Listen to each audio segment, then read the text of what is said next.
Greetings, my customers. I'm going to make a bread, and I'm going to make a speciality bread. Now, what's actually special about it isn't really the flours or anything like that. It's about sort of where it came from and what it looks like. It was from Nice, or the area of Nice in France, and it was made particularly famous by a photograph of Picasso. And in fact, the photographer who took the picture referred to this bread as Picasso's fingers, because it's going to look like a hand with 4 fingers. And he said, you know, typical Picasso picture, you know, portrait or whatever, the hand's only got 4 fingers on it. So we are making main de Nice, which translates as the hand of Nice. Okay, so let's get making it. First thing first, we want to prepare our dough. So in here I've got some traditional French T65 flour. Okay, if you haven't got any of that, just get some bread flour, and I've got 340 grams of that, and I've got 190 grams of warm water, and I just want to add some of that essentially to slurry up this flour.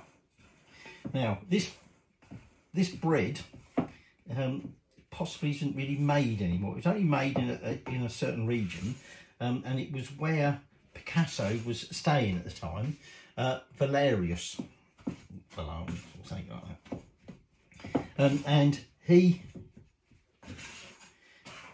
invited, or had this photographer over who was going to do, you know, take some pictures of him, and he invited him over for breakfast. And this bread, see, I'm not going to put much more of that in it. I don't call that a slurry.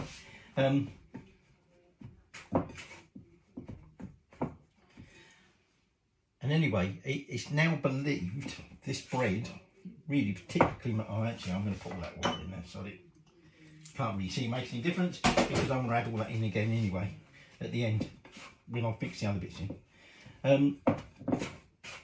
And it's now possible that it's not actually made at all. So this is from a recipe recreated from Alain Duchesse, I don't know, something like that. Okay, so this is going to create like a pre-ferment. So that's the flour and water combined. Now you're going to want some olive oil. We've got 27 grams. This one actually called for some lemon zest, but I don't know if all the rest. I've seen other recipes that didn't have lemon zest in it. So I've got the zest of 1 lemon.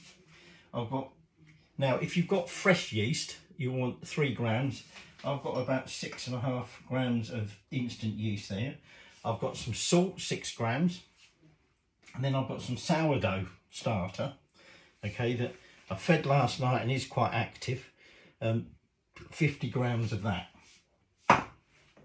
And we're going to just combine all that in a second. We're going to put that sourdough culture in. I think what I was saying about one of the other recipes I come across didn't have the lemon zest in it, and I've got a feeling that same recipe just went for yeast in it. It didn't.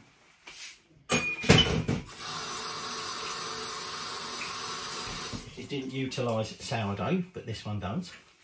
Okay, we're then going to add in that olive oil.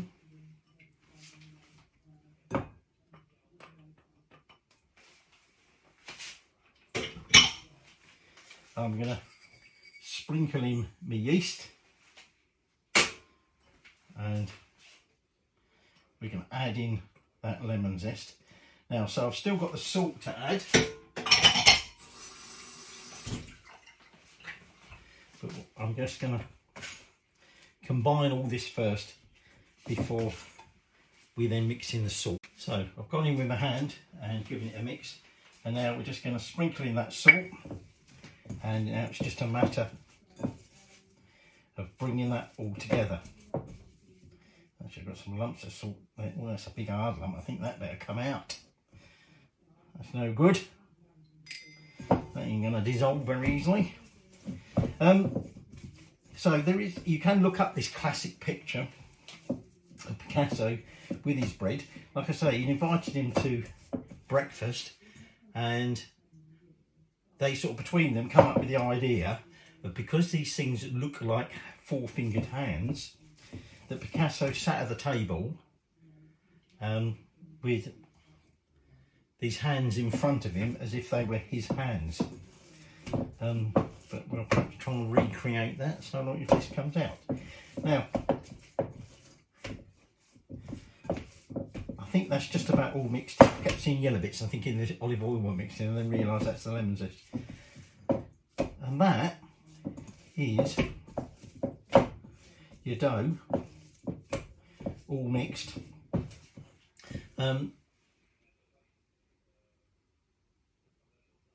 And once we're happy, it's all mixed in, we're going to put it into a bowl, cover it over, and let it rest for at least an hour somewhere. Okay, so that's had a bit of a ferment, and I've sort of knocked it back a bit. I weighed it, 600 grams there. So I want to divide this up into three. We're going to make 3 hands. So I'm going to want 200. Spot on. But that ain't. No, a bit big. So that one.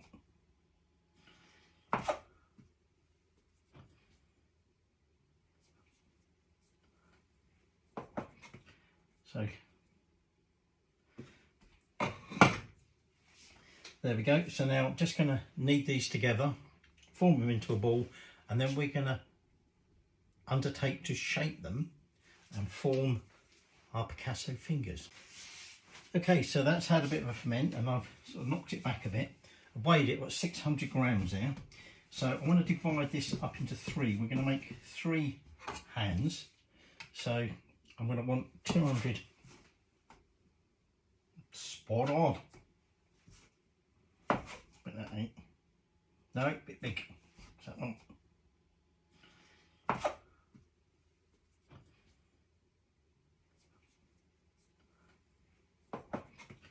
So there we go. So now I'm just going to knead these together, form them into a ball, and then we're going to undertake to shape them and form our Picasso fingers. First thing I want to do is I want to elongate these, and we want to create a rectangle.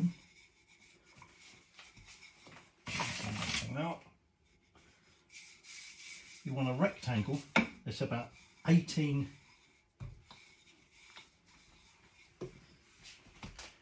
by 4 inches.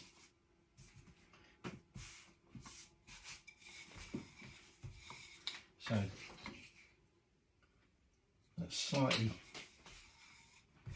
wider than I want it.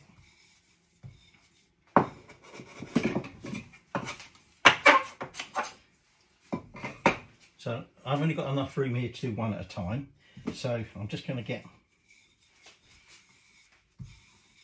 that to the right length, and then we get shaping. Right, I rolled it out into a bit of a sausage, and I've now just flattened it out, and I want to make it hopefully about 4 inches. It's a little bit under that at that edge, and about 18 inches long. And I want to try and keep the ends nice and flat if possible. Okay, and then we take a knife or whatever, and just about 1/3 of the way down, we just make a slit in the middle. I've got that one a bit wonky, but never mind. And now we're going to roll up the fingers. So I'm just going to separate these out a little bit. It's a bit sticky, that one. And pull them out.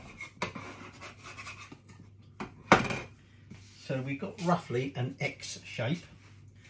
And now we're going to roll up the fingers. And remember, there's only 4 fingers. So we've got 2 on that side, 2 on that side. So let's start forming them. So we start by rolling each one. Make this one a bit thin, but never mind.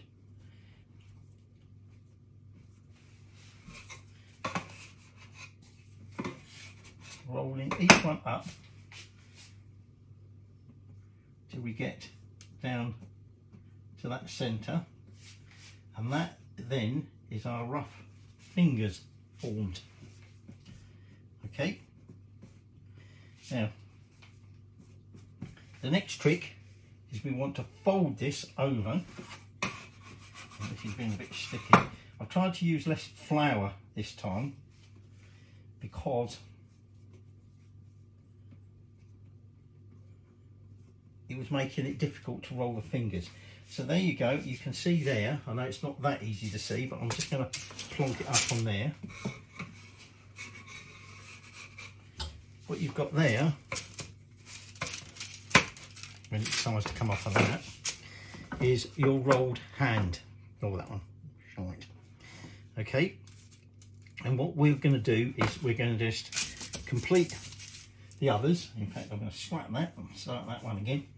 And then we're going to just cover them lightly over, and they're going to prove for about an hour and a half.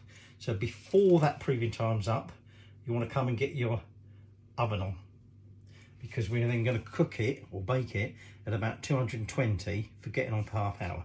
So I'm just going to form that other one, or the other 2, okay, and then I'll show you the finished results before we put it in the oven. Okay, so the oven's preheated up just out of 220. The bread's risen a bit, started to deflate a little bit since I brought it into the kitchen. Unlike the recipe I was following, the fingers and the hand bit has all sort of merged a little bit. In the other one, they tended to keep the back of the hand, it looked separate, and you could still see some of the, like the twirls, if you like, in the fingers. This one's obviously well naff, but we've got a decent one there, we've got a decent one there, and so now that's going in the oven for about 25 to 30 minutes, but we'll be checking on it. Okay, we want it to go a nice golden brown. We obviously want it cooked through, but we want a nice golden brown colour. So they've had about 27 minutes, and I think that's them ready now. So I'm going to turn that oven off. Now I've got a little dish there of some olive oil, because to try and keep a soft crust on them, we're going to brush them lightly with the oil. Now you can see the extremities, particularly on this one here, but that was the bit of the manky one, but even so, that other decent looking one, they have caught a little bit, so you've got to be careful of that. Okay, so we're just letting that cool for a fraction, and then I'm just going to lightly brush over the surface. You don't really want to soak it, just lightly brush it with the oil, and then we'll let it cool just a little bit more before we transfer it onto a wire rack and let it cool down. And then I've got 2 decent ones which I want to keep for Ron, not you Ron, different one, because it's my intention to actually serve these with an appropriately themed dish, but we can still taste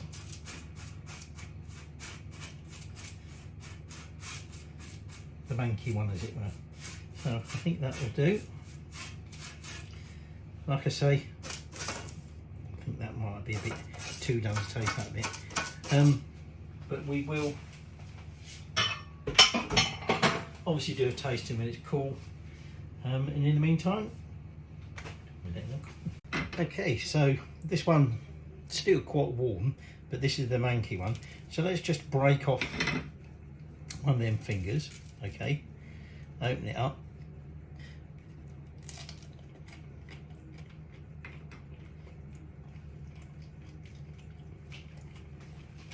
You get that lemon, some zest. Despite oiling that, still got a bit of a crunch to the crust.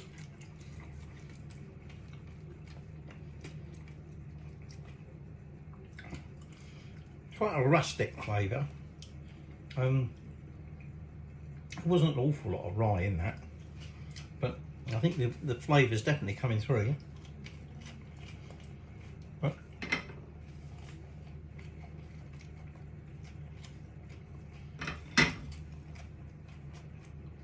very tasty, ideal for serving cheese, salad, soup. Watch his space. But there you go. Picasso's fingers. Well, I've just ate one of them. Main de Nice, hand of Nice, also known as Picasso's fingers.